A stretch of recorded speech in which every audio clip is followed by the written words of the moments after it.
Hello everyone. Welcome back to another episode of r/malicious compliance. In today's episode, Karen and her email problems. Coworker versus Dr. Everyone hated. Give me your name right now. You are in big trouble, mister. Before we get started, be sure to subscribe so that you will never miss a video. So let's get started. Karen and her email problems. This story was originally meant for r/export, but due to their rules, it wasn't allowed to be posted there. It's kind of a mix between revenge and a tech support call. TLDR at bottom. A bit of background. I own a web hosting and MSP company which I've set up 2 years ago with some friends with similar interest. We have a few serious clients, but things have been sailing smoothly and quietly for some time. We're not a big company and we only spend a few hours a week doing actual work for it. So we have phone support. Even though nobody is almost ever physically at a desk, when we get a call we only get calls maybe twice a week. We pick up, walk to a PC or grab a laptop in the meantime. Sometimes it takes a minute after picking up the phone before we can actually help. Most of our clients know this and have no problem with it at all. We usually provide quick solutions and most of the time we do support for free. The actors. Me, obviously. Karen, angry lady, client company's administrative person. She was just hired 2 weeks ago. Boss, client boss that I've had regular contact with. The story. Me, insert standard corporate greeting. Karen, hi, with Karen from company, I have issues sending email. Me, I'm sorry to hear that. If you give me a second I'll walk to my desk so I can look into it. Now, it's important to note that we know most contacts from the bigger clients and are on a first name basis with most. Although we are not a big company, we provide services tailored to our clients' specific needs. As such, we have regular conversations over email discussing their services. This was the first time I spoke with Karen since she got hired recently. Karen, why aren't you at your desk already? This is urgent and I need this sorted ASAP. We're not paying you for your time if you're slow and unhelpful. Me, screams internally already. Me, I'm sorry Karen, I'm just now arriving at my desk. I see you've been recently added to the mail system. Is this the first time you've tried sending an email from your? Karen, interrupts me, no, I've sent many emails. Probably more than you. I know how to send an email, okay. Me, possibly sounding a bit annoyed, I was going to ask, is this the first time you tried to send an email from your corporate email account? Karen, yes, it is. Why? Me, could you tell me what email client you're using? Karen, I'm using my company's webmail client. Me, alright, that's good. Did you get any error message that you can tell me? Karen, yes, I don't know what it is and I'm not at my desk right now. Give me a minute to look it up. I don't know why she wouldn't stay at her desk after giving me sheet for it earlier. Karen, okay, so the error messages, says her interpretation of the error without saying the actual error. The part where I jumped the gun and should have paid more attention. Me, it sounds like your inbox is full. Your company has a 50 GB shared mailbox limit. I can up the limit to 60 GB for the rest of the month so you can continue to use the email system, while you archive some old mails by printing physical copies, or move them to your company's cloud storage. Karen, I don't want to archive my email. Me, alternatively boss could order extra storage for email. It isn't that big of a change in cost. It should be well within the budget. Karen, I would rather archive my email then. This is where finally my bell starts to ring and I decide to check on the usage report. And sure enough, disk usage spiked over the last 2 weeks or so, for her mailbox only, so I decided to ask some questions to get better insights into what is really going on. Me, have you been getting any spam mails recently? Karen, yes, a lot of these non-deliverable have been popping up in my mailbox since I got hired. I was meaning to call for that too, but I've just been so busy that I just delete them. I delete about 250 of them every morning. Note, our system caps the sender's limit for email accounts to 250 a day to prevent our system from being used by spammers. You may see where this is going. Me, oh that's not good, and this has been going on since you were hired. Karen, yes, it's really annoying. Please do something about it.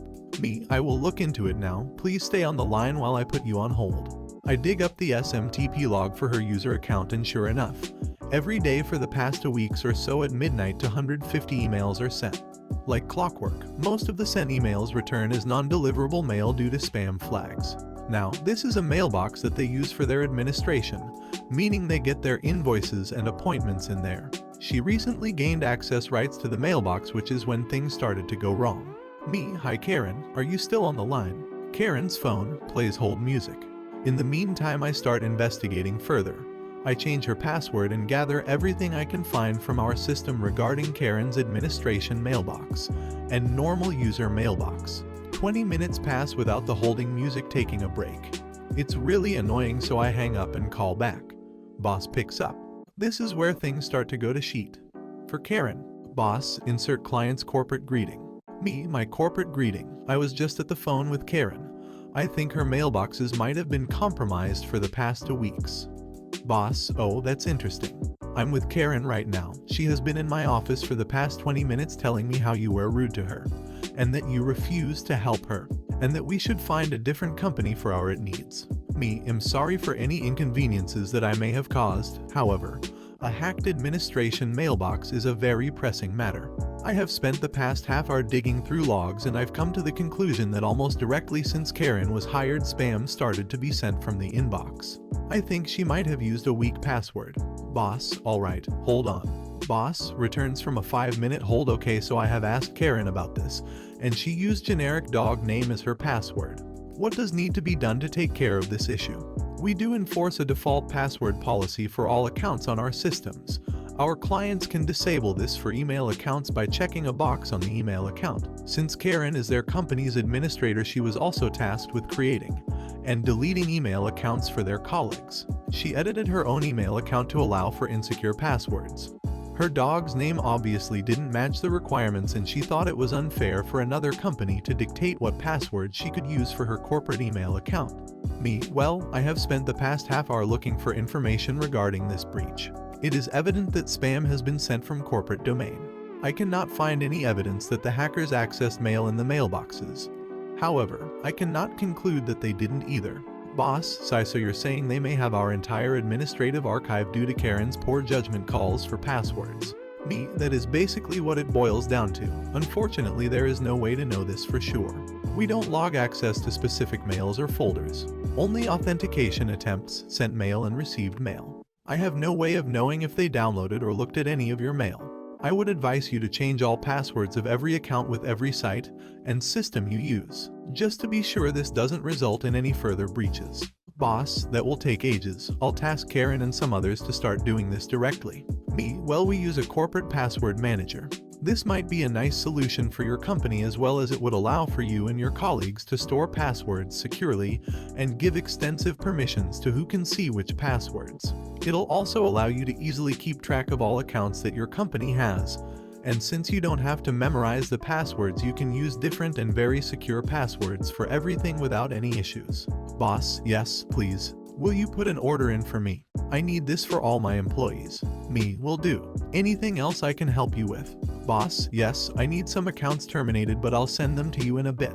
Need to wrap things up here first. About 30 minutes later, I received a termination request for all of Karen's accounts. She apparently heard what boss said about her having to change all the company passwords, and she refused. She was fired on the spot. TLDR, angry lady decides password policies are not important and uses extremely weak password on corporate accounts. Email box got hacked and possibly all of their mail archives was compromised. Tried to blame it on my company and got fired for her recklessness and lies. Update. I just now received a call on my personal cell from the boss. I believe I once gave it to him for an on-site job at his house back when I was just getting started. He thanked me for my directness and not actually trying to fight the claims of Karen over the phone. As outgoing phone calls are recorded from my client's side, the recording was able to be used as evidence in support of her termination, so she has no chance of trying to fight it and couldn't argue. Outside pressure caused her to get fired, as that is illegal in my country. I told him that I was happy to take care of all their business needs and hung up, feeling satisfied with my work for today. Update 2. So all this was posted yesterday on another sub. The events of the story happened yesterday. Today I spoke with some of the other office people from my client company regarding the aftermath of their hacked mailbox. The boss of the company asked me to send an email to his entire company to explain the situation and what happened. Apparently I explained it so clearly to him he wanted me to address his staff in the same manner. I wrote up an email explaining in layman's terms what happened and that it was totally preventable and include tips for good passwords. I also told them that a password manager is being rolled out and that usage of this is mandatory, that all questions about the password manager should go to us directly as we are responsible for supporting the rollout, even though it is not our product. In response to this email, me and my colleagues got several calls about what happened. They have a lot of work from home and on the road employees, so there is a lot of office gossip that is delayed. Most of them specifically asked what happened to Karen, as she sent a company-wide email 2 weeks earlier introducing herself and telling everyone about her responsibilities and duties. I'm important. I'm basically your new boss. Do as I say or get fired. I didn't go into too much detail, but I told them all how Karen acted, and I might have accidentally mentioned something about a Reddit post for the full story to a friend who works for the company. Whoopsie. Coworker versus doctor everyone hated. So I work in a call center for a hospital. We take patient calls and employee calls and just basically transfer people to who they need to speak with. And sometimes we answer really minor questions. A lot of people assume we know everything or don't actually know what they're looking for. And we course correct, so to speak. For instance, if an employee calls and asks for a doctor who isn't on call, we say so and say, do you mean so and so instead? And all's well.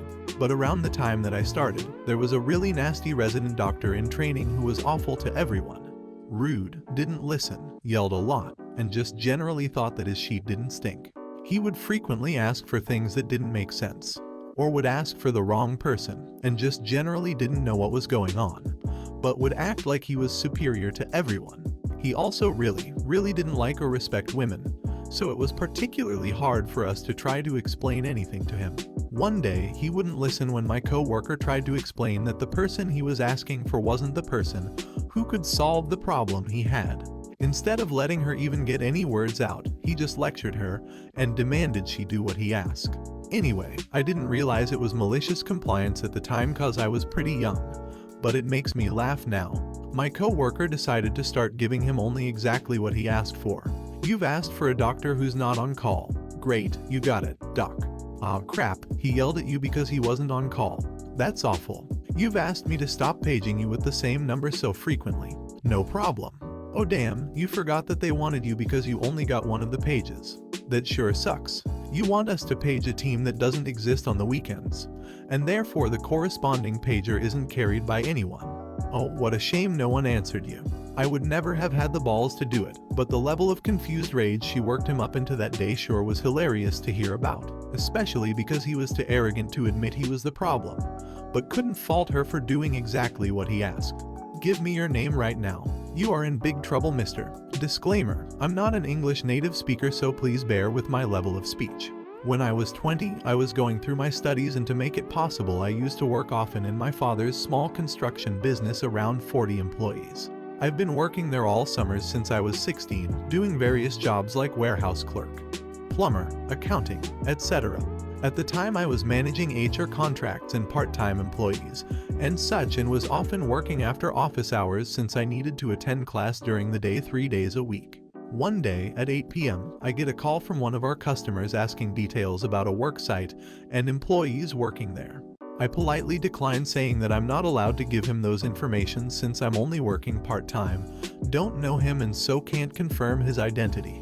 I also remind him that the office is currently closed and advise him to call back the next day during work hours when a manager can give him the information. He then immediately gets angry. Listen here, I know the owner of this company personally. I need this information and I want it right now. I respond, well, if you know him well, I'm sure he will gladly respond if you call him on his personal phone. Apparently that was not what he wanted to hear, as he went berserk on me. I'll spare you the all caps, but at this point he was basically shouting at me. Him, how dare you speak to me like that? Give me your name right now. You are in big trouble, mister. I'll get you fired for that. Me, sure, write it down. It gives my name, which is the same as my father's. Him, okay, I, wait, insert OP's name as in insert my father's name. Me, yes, I'm his son. Don't let that stop you though. Needless to say, I never heard back from him after that. Turns out he was who he said he was, and we stopped working with him. If you made it to the end of the video, thanks for watching. Don't forget to like, subscribe and share, and we will see you in the next video.